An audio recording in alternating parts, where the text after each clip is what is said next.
उत्तर प्रदेश के जनपद उन्नाव की विधानसभा पूर्वा के ब्लॉक हिलौली की ग्राम पंचायत पिंडुरी स्थित बीएलएस के शिक्षा संस्थान में धूमधाम से महात्मा गांधी व लाल बहादुर शास्त्री की जयंती मनाई गई। बताते चले विद्यालय के सभी टीचर्स ने दोनों महापुरुषों के चित्र पर माल्यार्पण किया। फिर विद्यालय के टीचर्स द्वारा केक काटकर कार्यक्रम का शुभारंभ हुआ। विद्यालय के छात्रों ने सांस्कृतिक झांकियां पेश की। इस दौरान संजय कुमार पाल, दिवाकर तिवारी, आशुतोष त्रिवेदी, शिवम यादव, आरती शर्मा, रानी तिवारी, ओम नारायण व नन्हे पाल सहित विद्यालय के सभी विद्यार्थी मौजूद रहे। आइए देखते हैं ब्रजेश शर्मा की रिपोर्ट।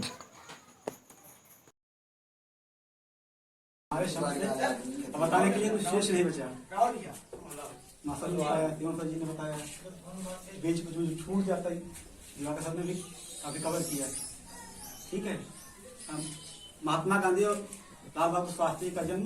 2 अक्टूबर को हुआ था, दोनों का, लेकिन सन अलग अलग है। इनका महात्मा गांधी का 1869 में हुआ था, 2 अक्टूबर 1869 गुजरात के पोरबंदर नामक स्थान पे, और उनका 1904 में हुआ था 2 अक्टूबर के दिन। ठीक है। ये हमारे आदर्श हैं। हम लोग जयंती क्यों मनाते हैं? इनके आदर्शों को यादगार में लाने के लिए, क्योंकि प्राय हम ये देखते हैं कि लोग विस्मृत कर रहे हैं, भूल रहे हैं इनके कार्यों को, इनके आदर्शों को लोग भूल रहे हैं। इसीलिए इनके आदर्शों, उनके कार्यों को करने के लिए हम 2 अक्टूबर को उनका जन्मदिन मनाते हैं, ताकि इनके कार्य और इनके आदर्श हमें याद रहें। बढ़ाते हुए हमारी बाईं ओर विराजमान बड़े भाई विद्यालय के प्रबंधक श्री संजय कुमार पाल जी से निवेदन करना चाहूंगा कि आकर के अपने ओजस्वी वाणी के द्वारा इन नन्हे बच्चों के बीच कुछ ऊर्जा प्रदान करें। श्री संजय कुमार पाल जी। संचालक महोदय का बहुत बहुत धन्यवाद, जिन्होंने बोलने का अवसर प्रदान किया। सर्वप्रथम दोनों महापुरुषों के श्री चरणों में नमन करते हुए अपनी वाणी को शुरू करता हूं। जैसा कि आप सभी लोग जानते हैं, आज 2 अक्टूबर है। आज के ही दिन दोनों महापुरुषों अर्थात महात्मा गांधी और लाल बहादुर शास्त्री जी का जन्म हुआ था। दोनों पुरुषों ने अपने देश के लिए अपने प्राणों की आहुति देने में कहीं पीछे नहीं हटे, और ऐसे बहुत महान क्रांतिकारी और भी लोग रहे, लेकिन आज इन दोनों दिन महापुरुषों का दिन है। इसीलिए दोनों महापुरुषों के विषय में ही चर्चा अन्य लोगों के द्वारा भी बताई गई। जैसा कि अभी ओम नारायण सर व शिवम सर व आशुतोष व दिवाकर सर व बड़े भैया नन्हे जी ने बहुत कुछ बताया दोनों महापुरुषों के विषय में, कैसी क्रांति लाए, किस तरीके से लाए। जैसा कि हम सभी लोग देखते हैं, कहीं ना कहीं अभी भी कुछ चीजों का अपवाद है, और जो अपवाद आज है ये बहुत पहले बहुत था, आज तो बहुत कम है। इन सभी अपवादों को तोड़ने का कार्य हमारे दोनों पुरुषों ने किया। महात्मा गांधी के विषय में अभी शिवम जी बता रहे थे, बहुत अच्छी बातें बताया। उन्होंने बताया कि रंग भेद को लेकर के वास्तविक रूप से जो रंग भेद का तात्पर्य है वो काले और गोरे का तात्पर्य एक शब्द में मैं बता दूं कि जो गोरे का तात्पर्य था वो अंग्रेजों से था, और जो यहाँ के लोग रहते थे, हिंदुस्तानी लोग होते थे, उनका जो है ब्लैक पीपल के रूप में माना जाता था, काले लोगों के रूप में माना जाता था। महात्मा गांधी शुरू से अपनी शिक्षा को ग्रहण करने के बाद एक अलग तरह का उनके जब जीवन का आयाम परिवर्तन हुआ, तो उसका एक ऐसी घटनाओं ने उनके जीवन को परिवर्तन की ओर ला दी। वो स्वयं से नहीं था कि जब ऐसी घटनाएं देश में असहयोग आंदोलन, ऐसी समस्याएं और उन्हें आंदोलन की कई बार जेल गए और आमरण भूख हड़ताल की। दोनों से अंग्रेजों ने देखा, अलग अलग भारतीय लोग बड़े लक्ष्य हुए, प्राण तक देने के लिए तैयार है, लेकिन आजादी हमारे यहाँ की जो अन्य तरह की प्रथाएं हैं, भेद है, जाति प्रथा, अन्य चीजों को भी तोड़ने का कार्य किया। लेकिन दोनों का लक्ष्य केवल एक ये था, मेन था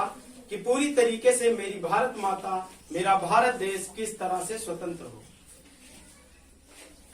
दोनों नेताओं में एक अलग तरह की खूबी क्या थी, खासियत क्या थी, वो ये थी कि जहां महात्मा गांधी नरम दल के माने जाते थे, वहीं लाल बहादुर शास्त्री जी गरम दल के नेता माने जाते थे। महात्मा गांधी की विचारधारा थी कि यदि कोई उन्हें कुछ कह रहा है, कोई कुछ उनको प्रताड़ित करना चाह रहा था, तो वो एक तरफ तो खा लेते थे, दूसरी तरफ भी कह देते थे आप इच्छा भर के मार लीजिए या अपनी बात को कह दीजिए। अर्थात कहने का तात्पर्य है कि जैसा कि बुक्स में आप लोग भी पढ़े हैं, काफी टीचर्स ने बताया होगा कि यदि उनके एक गाल में कोई एक चट्टा मार देता था तो दूसरा गाल भी उसी तरफ कर देते थे। लेकिन लाल बहादुर शास्त्री का ये मानक नहीं था। उनका ये मानना था कि यदि वास्तविक रूप से मुझे कोई प्रताड़ित करता है, मुझे दबाने का कार्य करता है, मुझे मेरे साथ शोषण करने का कार्य करता है, तो मैं उसी तीव्र गति से उसको भी उत्तर देने का कार्य करूंगा। अब दोनों दलों में बहुत से नेता रहे, गरम दल में अलग अलग बहुत से नेता रहे, बहुत से महापुरुष रहे, और गरम दल में भी बहुत से अलग अलग तरह के नेता रहे। लेकिन नेतृत्वशाली धीरे धीरे बढ़ते गए, बनते गए, आगे आए, दूसरे गए, ऐसा चलता रहा। हमको जो सीख लेनी चाहिए, जो ये दिन आज हम लोगों को इस तरह बैठ करके पूरे विश्व में मनाया जा रहा, पूरे देश में मनाया जा रहा, उसका केवल एक ही लक्ष्य था, एक ही आयाम, एक ही उद्देश्य, एक ही कहा जाए सार्थकता का भाव था कि जो हमारे इतिहास में हो चुका है उसके लिए हम अपने से आने वाले जो भी नई पीढ़ी है, हमारे छोटे कहा जाए भाई बहन छात्र जो भी हैं, उनको एक दिशा निर्देश या उनको उसके विषय में शिक्षित करना, जिससे वो जान सके किस स्थितियों के बाद मेरा देश स्वतंत्र हुआ, कौन कौन सी समस्याओं का सामना हमारे महापुरुषों ने किया, और उनका एक ही लक्ष्य जो था, उस लक्ष्य को प्राप्त करते हुए 15 अगस्त 1947 को पूरी तरीके से उन्होंने लक्ष्य को प्राप्त कर लिया। 15 अगस्त 1947 के बाद यात्रा के दौरान 1948 में उन्हें उनके ही एक खास व्यक्ति ने उनको गोली मार दी। जबकि बहुत से मत पाए जाते, अलग अलग वैज्ञानिकों के, अलग अलग लोगों की विचारधाराएं हैं, अलग अलग लोगों के मत हैं। हम मतों में न फंस करके सीधे मेरा लक्ष्य है कि हमको क्या करना है, हमारे लक्ष्य को क्या है, हम अपने लक्ष्य की तरफ, जैसे महात्मा गांधी, लाल बहादुर शास्त्री का एक एम था कि भारत को किस तरीके से स्वतंत्र कराएं, और वो उस देश को अपने लक्ष्य को प्राप्त करने के लिए अपने जीवन को भी आहूत तक पहुंचाने, अपने जीवन की बाजी लगाने के लिए पूरी तरह से तैयार रहते थे। हमारा लक्ष्य होना चाहिए, हमारा एम होना चाहिए कि हम अपने लक्ष्य को प्राप्त करने के लिए अपने आप को हमेशा समर्पण भाव से रखें, अपने लक्ष्य का एक पूरी तरह से आईने के रूप में, जैसा कि एक स्टोरी के माध्यम से आप लोगों ने पढ़ा होगा कि जब अर्जुन से पूछा गया कि तुम्हें बताइए, एक जो है पक्षी बैठा हुआ था पेड़ पे, और उनसे पूछा गया, वो नीचे देख रहे थे, और उनसे पूछा गया आप बताइए किस आपका लक्ष्य क्या है, तो उन्होंने सीधे एक शब्द का क्या उच्चारण किया, आइस का, आंख का, कि मेरा केवल एक ही लक्ष्य है, क्या है कि आंख को बेधना। अर्थात हम जिस लक्ष्य को चाहते हैं, यदि हम चल रहे हैं, रास्ते में चल रहे हैं, आसपास चल रहे हैं, कहीं भी जा रहे हैं, बहुत से अपवाद स्वरूप हमारे साथ बहुत सी घटनाएं भी हो सकती हैं, लेकिन हमारा लक्ष्य होना चाहिए कि अपने लक्ष्य की प्राप्ति के लिए मुझे आगे बढ़ना है, अपने लक्ष्य के लिए मुझे इधर उधर भटकना नहीं है, किसी तरह के अपवाद में नहीं आना। जैसा कि मैंने लाल बहादुर शास्त्री और महात्मा गांधी जी के जीवन परिचय पे ज्यादा प्रकाश इसलिए नहीं डाला क्योंकि सर लोगों ने आपको पूरी तरह से बता दिया है, और उसी बात को बार बार दोहराना, तो मुझे लगा कि एक किनारे से कोई बात पकड़ लिया जाए और उस किनारे की बात में कहीं मुझे लग जाए कि आपका फ्यूचर क्या है, आपका भविष्य क्या है, आप किस तरीके से अपने आयाम को ले करके एक नई कीर्ति स्थापित करेंगे, अपने गांव, अपने शहर, अपने आसपास का नाम रोशन करेंगे। ये है आपको लक्ष्य लेकर के चलना चाहिए,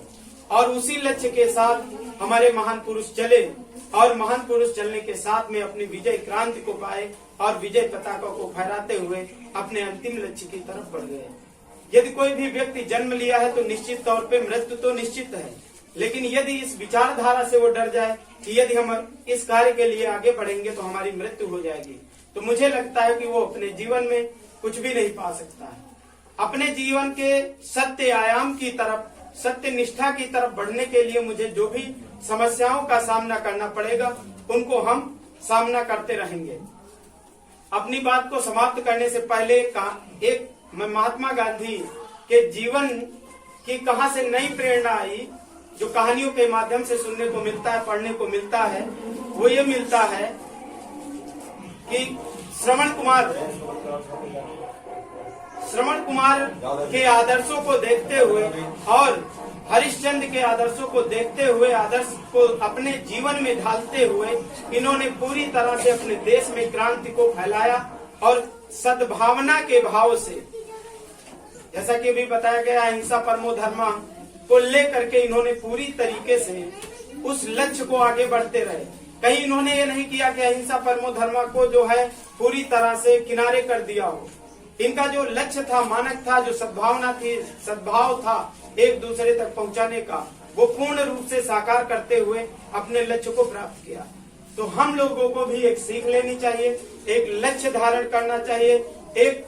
पूरी तरह से चैतन्य अलग तरह का जागृत हो जाना चाहिए कि ऐसी हमारे अंदर एनर्जी हो जानी चाहिए कि यदि महात्मा गांधी, लाल बहादुर शास्त्री अकेले चल करके भीड़ को इकट्ठा करके कुछ कर सकते हैं, तो हमारा लक्ष्य है कि हम अकेले पढ़ करके, ढेरों किताबों को पढ़ करके, हमारे साथ बहुत सी किताबें होती ना, तो जैसे इन्होंने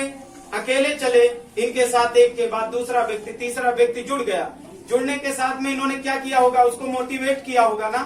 उसको समझाया होगा कि मेरे साथ आप चलोगे तो ये देश का हित हो सकता है, हमारा देश इस तरीके से गुलामी के फंदों से मुक्त हो सकता है। तो हम लोगों को एक लक्ष्य रखना चाहिए, चाहे जो जिस स्थिति में हो, कि हमको चाहे जितनी किताबें पढ़नी पड़े, चाहे जितने नॉवेल्स पढ़ने पड़े, चाहे जितने उपन्यास, चाहे जो कुछ भी पढ़ना पड़े, मेरा यदि लक्ष्य है कि मैं डॉक्टर बनूंगा तो डॉक्टर बन के रहूंगा। यदि मेरा लक्ष्य है मास्टर बनूंगा तो टीचर लाइन में जाऊंगा तो जाके रहूंगा। यदि मैं आईएएस की तैयारी कर रहा हूं तो डीएम रैंक पे जाने सोचता हूं, तो पूरी तरीके से, चाहे मुझे इस देश की ढेरों किताबों का,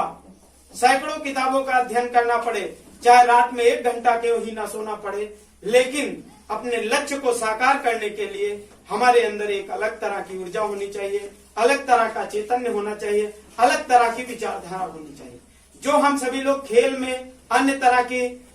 व्यवस्थाओं में अपनी एनर्जी को नष्ट करते हैं,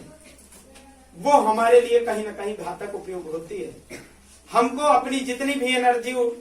खर्च करना है, जितनी भी ऊर्जा को खर्च करना है, पूरी तरीके से एक लक्ष्य हो जाना चाहिए कि हमको पूरी तरीके से अपने किताब में ही जितनी एनर्जी खर्च करना है, पूरी किताब में। यदि हमको 5 मिनट का टाइम मिलता है तो 5 मिनट हम बैठ करके अपनी किताब के साथ वार्ता करेंगे, अध्ययन करेंगे, बातचीत करेंगे, उसमें समझेंगे क्या लिखा है, क्या सर ने पढ़ा है। क्योंकि हम लोगों को यदि आजादी मिली है तो आजादी को संजो कर रखना हम सभी लोगों का दायित्व और कर्तव्य है, और तभी हम सभी लोग संजो करके रख सकते हैं जब हम उस स्थिति में होंगे। हम हर बात को समझ सकते हैं, हर न्यायपूर्ण तरीके से हर व्यक्ति को न्याय दिलाने के लिए सक्षम होंगे। ज्यादा न कहते हुए, मुझे लगता है कि ज्यादा मैं कह गया, लेकिन लक्ष्य बांध करके आप लोगों को चलना है कि अपना समय पूरी तरीके से जितना भी तुमको मिले तो अच्छे कामों में लगाना है। पूरी तरीके से शिक्षा को एक मुट्ठी की तरह नहीं लेकर के चलना है। आपको शिक्षा को एक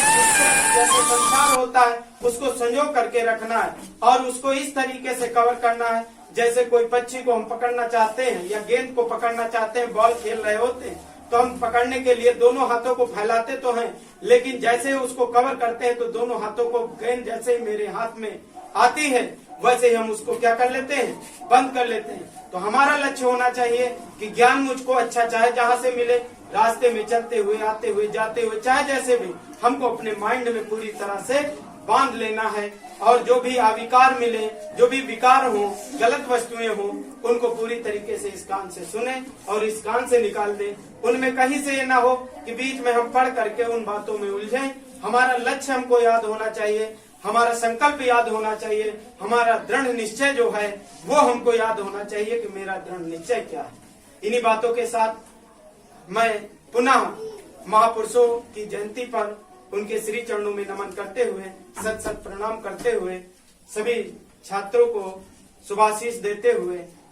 अपने से बड़ों से आशीर्वाद की कामना करते हुए, इन्हीं बातों के साथ अपनी वाणी को विराम देते हैं। जय हिंद, जय भारत।